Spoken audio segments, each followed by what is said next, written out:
ಮನೋವಿಹಾರಿಣಿ.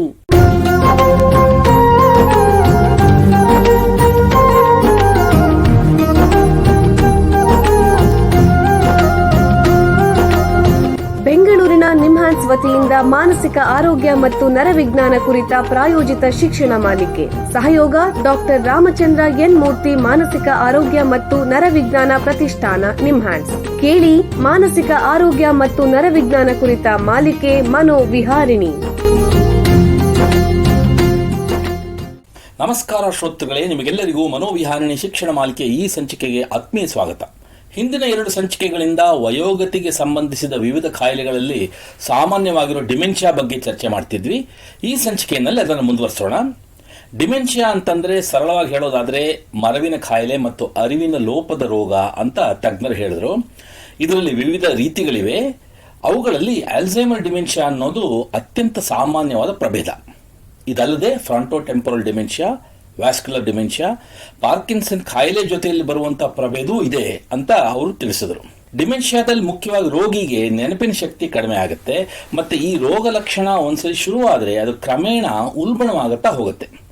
ಯಾಕೆ ಹೀಗಾಗತ್ತೆ ಅಂದರೆ ಮೆದುಳಿನ ಕೆಲವು ಭಾಗಗಳಲ್ಲಿ ನರಕೋಶಗಳ ಮೇಲೆ ಹೆಚ್ಚಿನ ಒತ್ತಡ ಬೀಳೋದ್ರಿಂದ ನರಕೋಶಗಳು ಕ್ರಮೇಣ ಹಾನಿಗೀಡಾಗುತ್ತೆ. ಇದರಿಂದ ಆ ಭಾಗದ ಕೆಲಸ, ಉದಾಹರಣೆಗೆ ನೆನಪಿನ ಶಕ್ತಿಯಲ್ಲಿ ಹಾನಿಯಾಗಿ ಮೆದುಳು ಬಹಳ ಸೂಕ್ಷ್ಮವಾಗುತ್ತೆ. ಹಾಗೆಯೇ ನೆನಪಿನ ಶಕ್ತಿ ಲೋಪದ ಜೊತೆ ರೋಗಿಯ ನಡವಳಿಕೆಯಲ್ಲಿ ಕೂಡ ವ್ಯತ್ಯಾಸ ಕಾಣಬಹುದು. ಅನೇಕ ದೈಹಿಕ ಕಾಯಿಲೆಗಳು, ಉದಾಹರಣೆ ಸಕ್ಕರೆ ಕಾಯಿಲೆ, ಹೆಚ್ಚಿನ ರಕ್ತದೊತ್ತಡ, ತಂಬಾಕು ಸೇವನೆ ಇತ್ಯಾದಿಯಿಂದ ಕೂಡ ಡಿಮೆನ್ಷಿಯಾ ಸಂಭವಿಸುವ ಸಾಧ್ಯತೆ ಹೆಚ್ಚುತ್ತೆ. ಡಿಮೆನ್ಷಿಯಾ ಬಗ್ಗೆ ಯಾರನ್ನ ಸಂಪರ್ಕಿಸಬೇಕು ಅನ್ನೋದನ್ನ ಹಿಂದಿನ ಸಂಚಿಕೆಯಲ್ಲಿ ತಜ್ಞರು ತಿಳಿಸಿದ್ರು. ಹಾಗೆಯೇ ಡಿಮೆನ್ಷಿಯಾದ ಡಯಾಗ್ನೋಸಿಸ್ ಅಥವಾ ರೋಗ ನಿರ್ಣಯ, ಅದರಲ್ಲಿ ಉಪಯೋಗಿಸುವಂತಹ ವಿವಿಧ ಪರೀಕ್ಷಾ ವಿಧಾನಗಳು ಯಾವುದು ಅನ್ನೋದನ್ನು ಕೂಡ ವಿವರಿಸಿದ್ರು.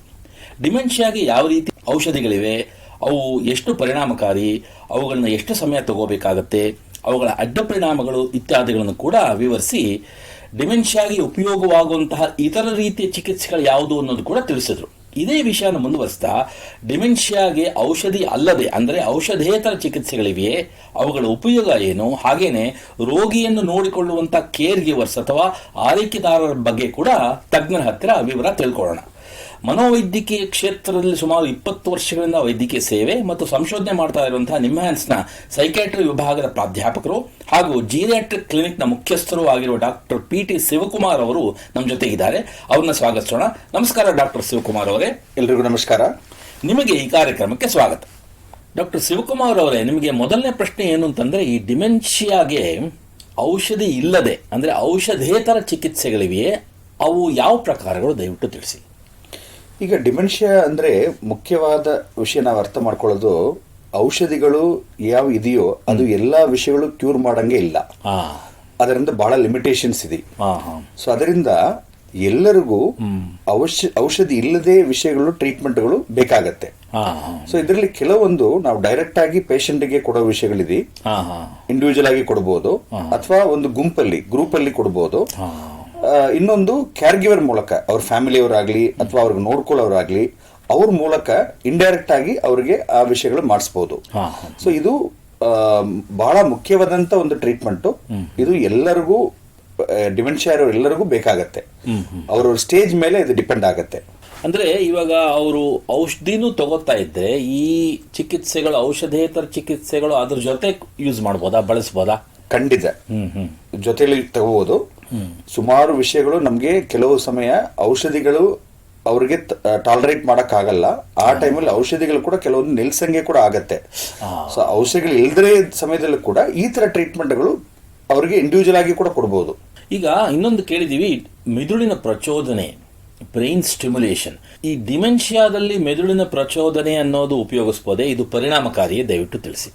ಈ ಡಿಮೆನ್ಷಿಯಾ ಅಂತ ಇರೋದು ನೆನಪಿನ ಶಕ್ತಿ ಮತ್ತೆ ಬೇರೆ ಕಾಗ್ನಿಟಿವ್ ವಿಷಯಗಳು ಅಫೆಕ್ಟ್ ಆಗೋ ಕಾಯಿಲೆ ಅದು. ಇದರಲ್ಲಿ ನಾವು ಬಿಹೇವಿಯರಲ್ ಆಗಿ ಕಾಗ್ನಿಟಿವ್ ಸ್ಟಿಮ್ಯುಲೇಷನ್ ಅಂತ ಹೇಳೋದು ಒಂದು ಟ್ರೀಟ್ಮೆಂಟ್ ಇದೆ, ಅಂದ್ರೆ ಕಾಗ್ನಿಟಿವ್ ಪ್ರಚೋದನೆ. ಸೊ ಅದರಲ್ಲಿ ಏನಂದ್ರೆ ಅವ್ರಿಗೆ ನಾವು ಕೆಲವು ಡೆಫಿಸಿಟ್ಸ್ ಇದೆ, ಅವ್ರಿಗೆ ನೆನಪಿನ ಶಕ್ತಿ ಡೆಫಿಸಿಟ್ಸ್ ಇದೆ, ಮಾತಾಡೋ ಡೆಫಿಸಿಟ್ ಇದೆ, ಅವ್ರಿಗೆ ಅದನ್ನ ನಾವು ಓವರ್ಕಮ್ ಮಾಡಿ ಮೆದುಳಿಗೆ ಒಂದು ಆಕ್ಟಿವಿಟಿ ಕೊಡಂಗೆ ಒಂದು ಆಕ್ಟಿವಿಟೀಸ್ ಮಾಡ್ತಾರೆ. ಅದರಲ್ಲಿ ಅದು ಸರ್ಚಲ್ಲಿ ಆಗತ್ತೆ. ಡೈರೆಕ್ಟ್ ಆಗಿ ಇಂಡಿವಿಜುವಲ್ ಆಗಿ ಮಾಡಬಹುದು ಅಥವಾ ಗ್ರೂಪ್ ಅಲ್ಲಿ ಮಾಡಬಹುದು. ಅದೇ ರೀತಿ ಕೆಲವೊಂದು ಕಾಗ್ನಿಟಿವ್ ಟ್ರೈನಿಂಗ್ ಅಂತ ಮಾಡ್ತಾರೆ, ಅಂದ್ರೆ ತರಬೇತಿ ಕೊಟ್ಟು ಯಾವ್ದು ವಿಷಯಗಳು ಮರೆದೋಗಿದೆಯೋ ಅದನ್ನ ಮಾಡೋದು, ಟ್ರೈನಿಂಗ್ ಮಾಡೋದಿದೆ.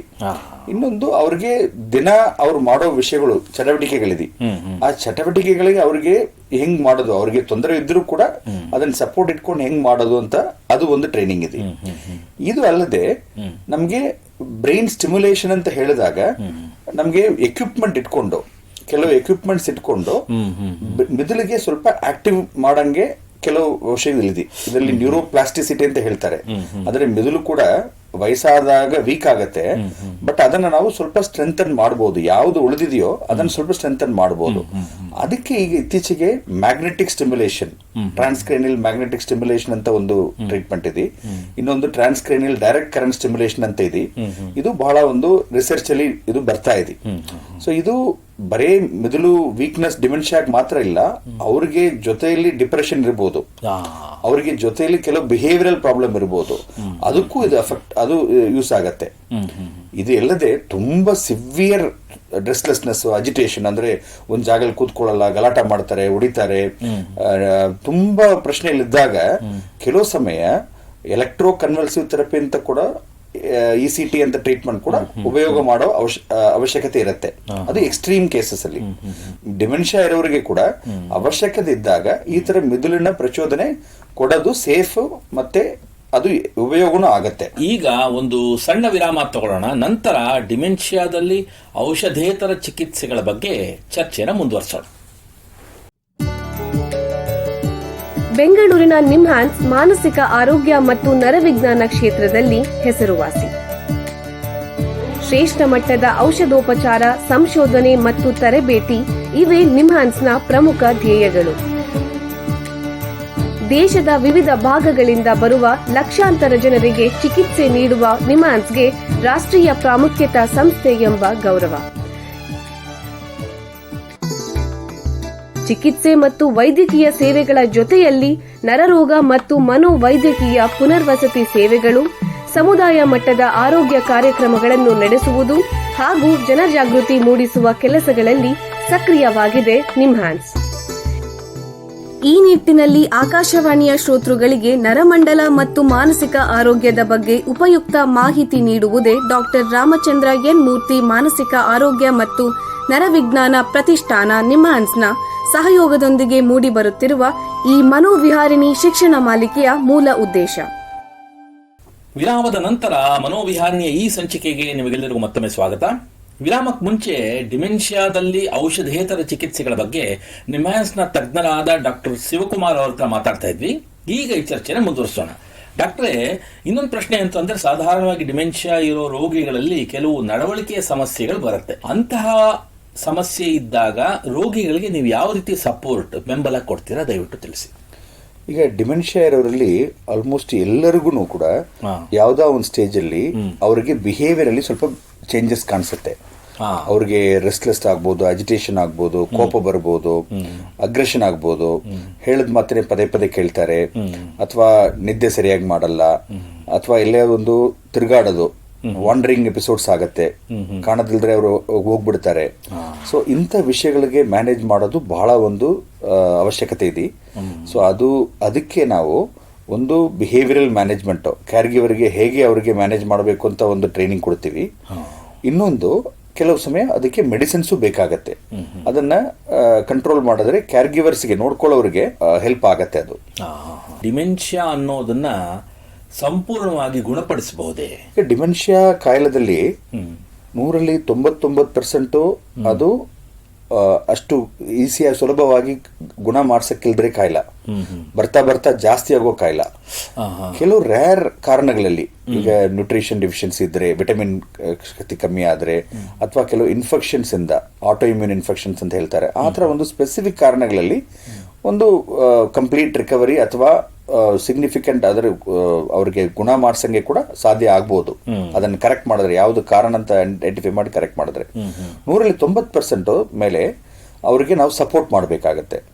ಅವ್ರಿಗೆ ಕ್ವಾಲಿಟಿ ಆಫ್ ಲೈಫ್, ಅಂದ್ರೆ ಅವರು ಇರೋ ಜೀವನ ನಾವು ಹೆಚ್ಚಿಗೆ ನಾವು ಅವರಿಗೆ ಸರಿ ಮಾಡ್ಸಕ್ಕಾಗತ್ತೋ, ಅದು ಸಪೋರ್ಟ್ ಮಾಡಕ್ಕಾಗತ್ತೋ, ಡಿಗ್ನಿಟಿಯನ್ನು ಮೇಂಟೈನ್ ಮಾಡೋದಕ್ಕೆ, ಅಥವಾ ಕ್ಯಾರ್ ಗಿವರ್ಗೆ ತುಂಬಾ ಬರ್ಡನ್ ಕಡಿಮೆ ಮಾಡಂಗೆ ನಾವು ಇಂಟರ್ವೆನ್ಷನ್ಸ್ ಮಾಡಬೇಕಾಗತ್ತೆ.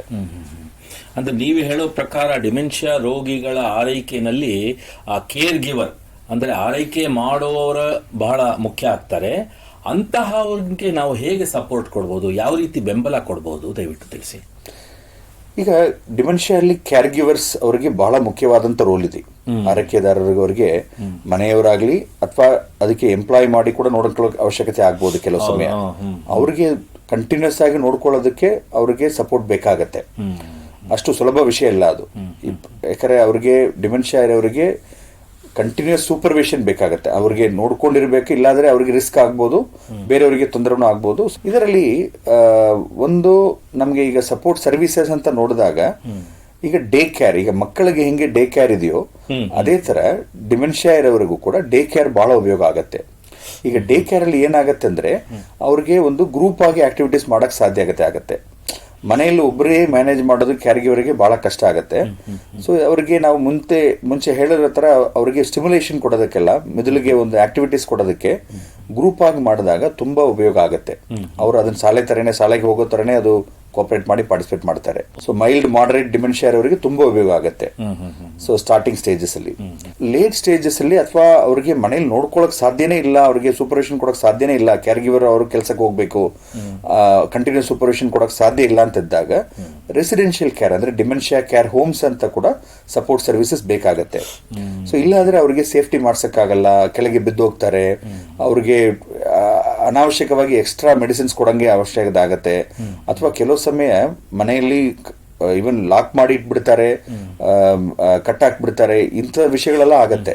ಸೊ ಅವ್ರಿಗೆ ಮನೇಲಿ ನೋಡ್ಕೊಳಕ್ ಆಗಿಲ್ಲ ಅಂದ್ರೆ ರೆಸಿಡೆನ್ಷಿಯಲ್ ಕೇರ್ ಅವಶ್ಯಕತೆ ಆಗತ್ತೆ. ಅದು ಶಾರ್ಟ್ ಟರ್ಮ್ ಇರ್ಬೋದು, ಲಾಂಗ್ ಟರ್ಮ್ ಇರ್ಬೋದು.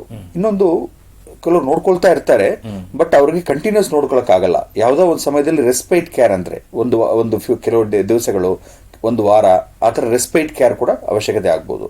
ಸೊ ಆ ಟೈಮಲ್ಲಿ ಮಾತ್ರ ಅವ್ರಿಗೊಂದು ಬ್ರೇಕ್ ಸಿಕ್ಕಿದ್ರೆ ಮುಂದೆ ಅವ್ರು ನೋಡ್ಕೊಳ್ಬಹುದು.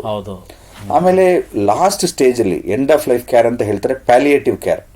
ಅವ್ರಿಗೆ ಕೊನೆ ಸಮಯದಲ್ಲಿ ಅವ್ರಿಗೆ ಒಂದು ಕನ್ವೀನಿಯನ್ಸ್ ಮಾಡೋದಕ್ಕೆ ಕ್ಯಾನ್ಸರ್ ಅಲ್ಲಿ ಹೆಂಗ್ ಕೊಡ್ತಾರೋ ಅದೇ ತರ ಡಿಮೆನ್ಷಿಯಾ ಅವರಿಗೆ ಕೂಡ ಪ್ಯಾಲಿಯೇಟಿವ್ ಕೇರ್ ಬೇಕಾಗತ್ತೆ. ಸೊ ಅದಕ್ಕೆ ಕೂಡ ಈಗೆಲ್ಲ ಸ್ವಲ್ಪ ಸರ್ವಿಸಸ್ ಶುರುವಾಗಿದೆ. ಸೊ ಅದು ಮನೆಯಲ್ಲೂ ಮಾಡ್ಬೋದು, ಬಟ್ ಕೇರ್ ಸೆಂಟರ್ಸ್ ಕೂಡ ಅವೈಲೇಬಲ್ ಇದೆ. ಇದಿಲ್ಲದ್ರೆ ಡಿಮೆನ್ಷಿಯಾ ಇರೋರಿಗೆ ಸುಮಾರು ಸಮಸ್ಯೆಗಳು, ಅವರಿಗೆ ಗೈಡೆನ್ಸ್ ಬೇಕಾಗತ್ತೆ. ಅದ್ರಲ್ಲಿ ಕಾನೂನು ಸಮಸ್ಯೆಗಳು ಕೂಡ, ಗಾರ್ಡಿಯನ್ಶಿಪ್, ಅವ್ರ ಪ್ರಾಪರ್ಟೀಸ್ ಹ್ಯಾಂಡಲ್ ಮಾಡಬೇಕಾಗತ್ತೆ, ಟ್ರಾನ್ಸಾಕ್ಷನ್ ಮಾಡ್ಬೇಕಂದ್ರೆ ಅವ್ರಿಗೆ ಕೆಪಾಸಿಟಿ ಇರಲ್ಲ. ಸೊ ಅದಕ್ಕೋಸ್ಕರ ಅವ್ರಿಗೆ ಲೀಗಲ್ ಸರ್ವಿಸಸ್ ಅಂದ್ರೆ ಕಾನೂನು ಸರ್ವಿಸಸ್ ಕೂಡ ಅವಶ್ಯಕತೆ ಆಗುತ್ತೆ. ನಿಮ್ಯಾನ್ಸ್ ಕೂಡ ಲೀಗಲ್ ಸರ್ವಿಸಸ್ ಕ್ಲಿನಿಕ್ ಅಂತ ಒಂದು ನಮ್ಮ Karnataka state legal service authority ಜೊತೆ ಟೈಅಪ್ ಅಲ್ಲಿ ಅದೊಂದು ಮಾಡ್ತಾ ಇದೀವಿ, ಮಾನಸಿಕ ಕಾಯಿಲೆ ಅವರಿಗೂ ಸೀನಿಯರ್ ಸಿಟಿಸನ್ಸ್ಗೂ. ಸೊ ಇಂಥ ಎಲ್ಲ ವಿಷಯಗಳಿಗೂ ಕೂಡ ಗೈಡೆನ್ಸ್ ಕೊಡೋದಕ್ಕೆ, ಇನ್ನೊಂದು ಮನೆಯಲ್ಲೇ ಬಂದು ನೋಡ್ಕೊಳ್ಳೋಕೆ ಕೂಡ ಕ್ಯಾರ್ ಗಿವರ್ಸ್ ಸುಮಾರು ಏಜೆನ್ಸಿಗಳು ಮಾಡ್ತಾರೆ.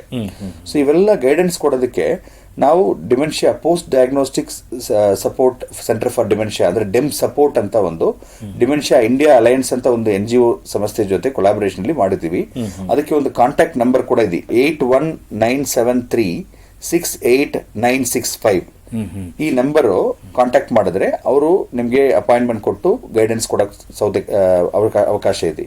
ಅಂದ್ರೆ ಡಿಮೆನ್ಷಿಯಾ ರೋಗಿಗಳನ್ನ ನೋಡ್ಕೊಳ್ಳುವಂತ ಆರೈಕೆದಾರರಿಗೆ ಯಾವುದೇ ಸಮಸ್ಯೆಗಳಿದ್ರೆ ಅವರು ಈ ಸಂಖ್ಯೆಗೆ ಕರೆ ಮಾಡಬಹುದು, 8197368965.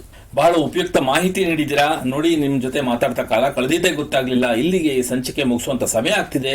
ಡಾಕ್ಟರ್ ಶಿವಕುಮಾರ್ ಅವರೇ, ಎಲ್ಲ ಕೇಳುಗರಿಗೆ ಡಿಮೆನ್ಷಿಯಾದಲ್ಲಿ ಔಷಧೇತರ ಚಿಕಿತ್ಸೆಗಳ ಬಗ್ಗೆ ಉಪಯುಕ್ತ ಮಾಹಿತಿ ನೀಡಿದ್ದೀರಾ. ನಿಮಗೆ ಎಲ್ಲರ ಪರವಾಗಿ ಧನ್ಯವಾದಗಳು. ಶ್ರೋತೃಗಳೇ, ಮಾನಸಿಕ ಆರೋಗ್ಯ ಮತ್ತು ನರವಿಜ್ಞಾನದ ಬಗ್ಗೆ ಇನ್ನೂ ಹೆಚ್ಚಿನ ಮಾಹಿತಿಯೊಂದಿಗೆ ಮನೋವಿಹಾರಣೆಯ ಮುಂದಿನ ಸಂಚಿಕೆಯಲ್ಲಿ ಭೇಟಿಯಾಗೋಣ. ನಮಸ್ಕಾರ. ನಮಸ್ಕಾರ.